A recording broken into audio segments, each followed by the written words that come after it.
விழுந்தவர்கள் எழுவதுவும் எழுந்தவர்கள் விழுவதுவும் முருகாவும் செயலாலன்றோ. இங்கு அழுதவர்கள் சிரிப்பதுவும் சிரிப்பவர்கள் அழுவதுவும் குமராவும் தயவாலன்றோ. அந்தி பகல் எப்பொழுதும் தங்கி தடையில்லாமல் உங்கள் முகம் கண்ணிலாடும்.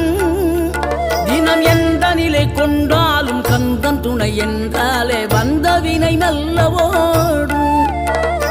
பணம் பதவி தேவையில்லை பொன்பொருளும் நாடவில்லை முருகாவும் அருள் போதுமே. உயிர் வாழுகின்ற காலம் எல்லாம் மாளிகையில் நாட்டமில்லை குமராவும் நிழல் போதுமே. குமராவும் நிழல் போதுமே. ஆறுபடை வீடும் அருள் வழங்கும் முருகா அருகே நீ ஓடோடிவா. மூவிரண்டு முகம் சொலிக்க 6 கரங்களுடன்